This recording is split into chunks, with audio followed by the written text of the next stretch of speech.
Nova je godina, vjerujem da su se počela ostvarivati vaša nadanja, neka nova, jer čovjek je biće nade.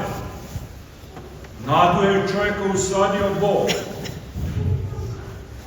Nada znači da u svemu i nadasve očekujem da će se dogoditi neko dobro za mene i za druge ljude. I da ću ja to čak pomoći da se ostvari to dobro. To je nada. To svaki čovjek ima svoja nadanja. Samo što se sva nadanja svih ljudi ne ostvare. Osobito koja su samo ljudska, da ne kažem prizemna. Ali zahvaljujući ljudima nade, mi možemo prepoznati da imam Boga među nama. Jer ono ko se čak i najneku ljudskiju stvarnost nada, to Boga radi.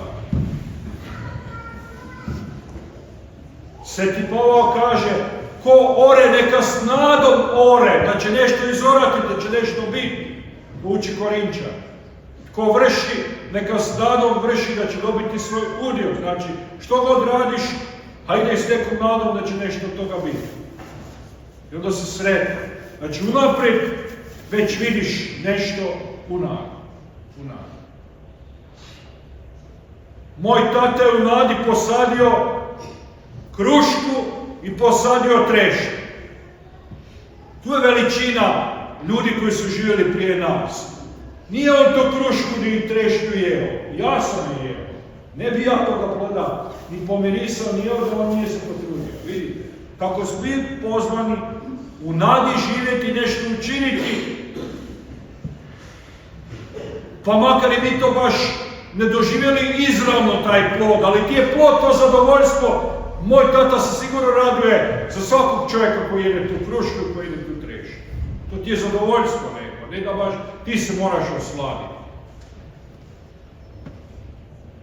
Postoje nade, kad si mali, sigurno se manje stvari i nadaš. Jučer mi se javio jedan moj tamo susjed mali, znate što mi je rekao? To ne biste vjerovali kako dječje srce razmišlja. Čuvao mi je jednog pauka koga je pronašao. Htio mi ga je poslati. Vidiš ti malo. Ali je pauk uginuo među vremena, ne zbog njegovog lošeg čuvanja. I onda je neutješen je bio, ronije krokodilske suze. Ali je priznao zašto mi ga je htio poslati. Što misli zašto? Da ga ja pustim u prirodu. Vidiš, opet ima dobro nadu. Ima nadu da želi vidjeti moju sobu. Pa, to može biti dječje odnose, ali sigurno to njemu puno znači. Tako, puno. Vidite, to su dječje nade. Govorit ćemo sada o nadi jednog čovjeka koji je puno nada ostvario. A onda je o nadi Ivana Krstitelja. Čuli ste za Rockefeller, ko to nije čuo, ima njegova ulica prije bolnica, onaj institut u Zagrebu. John Davison Rockefeller kao mali molio je Boga da mu da $100,000 i 100 godina života. Možete reći da taj bio mali šašar. Ali je kao dijete nešto molio, ima neku nadu. Živio od siromaštva ali vjerničke obitelji i jako je bio uslužan uvijek. I shvatio je da može svom uslužnošću prodati purane i zaraditi za obitelj. Pa onda počeo i prodavati neke slatkiše, lizanje. Ako si sposoban, uslužan, a nešto ćeš dobiti. Želio je da se izvrši njegova nada. To je bila $100,000, 100 godina ljudi. I naravno da pomogne svoj obitelji, a što si stariji, to otprilike želiš više i doprinijeti, ne samo da ti uzimaš. Pa i onaj najmanji želi nešto u kući napraviti, to pred čašu. Pospremi taj program. Baš nada pokazuje da smo vjernici. Jer današnji čovjek nevjernički, što on ne govori o nadi, puna su nam uši, samo govori o sigurnosti. Zašto želi pojesti Ukrajinu, Grenland? Pa o sigurnosti se osjeća nesiguran. A da vjeruju Boga, pa što će mu to? Tak se jedno ko je stavio zastavu. To je njegovo koji moje. Svačate. To je normalna situacija.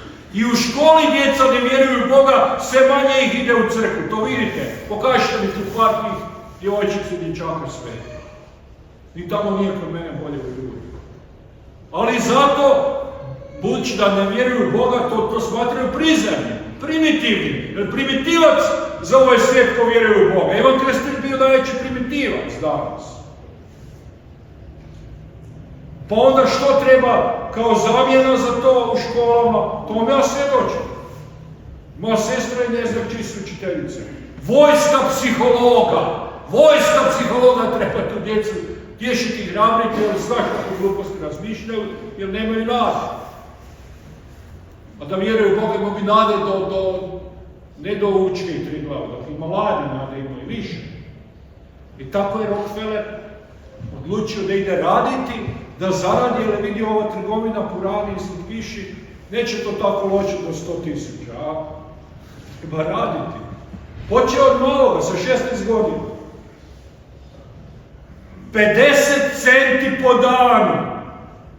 50 centi po danu. To je teška sviđa.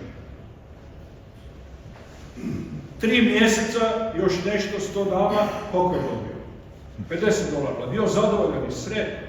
Ili je radio, kroz to se usavršavao, pokazivao služnost, sposobnost, učio je, poznavao je druge ljude, nije imao strahove i pomalo je napredovao. To je bilo već sa 16 godina, sa 20 godina već je osnovao neku tvrtku gdje je nešto posredovao, radio, žitarice. Pa svi trebaju jesti. Ko ne treba jesti? Ima police i za pse i za mačke, one trebaju jesti, ako proizvedeš hranu. Sa žitarice je prešao na naftu i tu je postao i više od 100.000. U svoje vrijeme bio je bogatiji nego što je danas Elon Musk. S 53 godine postoje jedan veliki, najveći bogataš. Ali tad su se dogodili problemi za Rockefellera. Znate koji? Ima najveće bogatstvo, a obolio. Opala mu kosa, sve dlake i trepavice su mu opale. A od hrane mogao jesti samo juhu i krekere. Fučkaš ti to, imaš toliko bogatstva. Ne možeš ni kolač pojesti, tako, banane. Pa je, doktori su mu rekli, Johne, 54. godinu nećeš dočekati. On je molio da živi 100 godina. Ali se i dalje molio i u snu, kad se smirio, shvatio je, Johne, ne smiješ samo zarađivati za sebe, jer ti nisam dao sposobnost da samo radiš i zarađuješ za sebe. Moraš doprinositi i davati za bližnje. To je ozbiljno shvatio. Osnovao je zakladu Rockefeller, koja se bavi istraživanjem različitih bolesti, zakladu za pomoć ljudima. I ono najveći dobrotvora je postao. I ozdravio je doživio koliko godina. Nije 100, ali vrlo blizu. 97! Je li imao te nade? Imao je nade i pozitivne nade, a najviše su mu se nade počelo ostvarivati kad je oslanjao se na Boga i slušao Boga i kad nije živio samo za svoje ljudske nade, nego kad je živio za nešto Božje nade, da pomogne ljudima, jer je rekao, Bog mi je dao taj dar, da znam i mogu zaraditi. Idem ja tim danom proslaviti Boga. Nije sramota raditi i zaraditi, niti imati ljudi, a proslaviti ime Boga. Ivan Krstitelj. On je kao pravi Židov, čovjek srca i vjere, nadao se samo kad će vidjeti Mesiju. Židovi su vjerovali Božje obećanje, ne svoje. Nisu im trebali psiholozi, nemam ništa protiv psihologa. I onda je čekao, živio, trpio, postio i dočekao je taj dan kad je vidio Spasitelja, kad ga je drugima mogao pokazati i pravo ga je pokazao. Najbolju sliku Boga pokazao od svih. To su ta nadanja velika. Najsretniji je bio. Za njega Isus rekao da se nije rodio veći od žene od Ivana Krstitelja. Slika koju je Ivan pokazao glasi ovako. To je ušlo i u Svetu misu. Najsvetiji dio Svete mise. Evo jaganjca Božje. Evo onoga koji oduzima grijehe svijeta. Ako išta želite da vas naučim, da kažete da sam rekao, to bi trebali znati o Bogu. Bog ti ne zbraja tvoje grijehe. Bog ti oduzima grijehe. Nema toga grijeha koji ti neće oduzeti. To nas uči i Sveti Ivan i crkva. I to neka nam bude nadanje. A onda, kad ti Bog oduzme grijehe, onda će ti se otkriti nade, kao što je Rockefelleru kad mu oduzeo grijehe pohvale.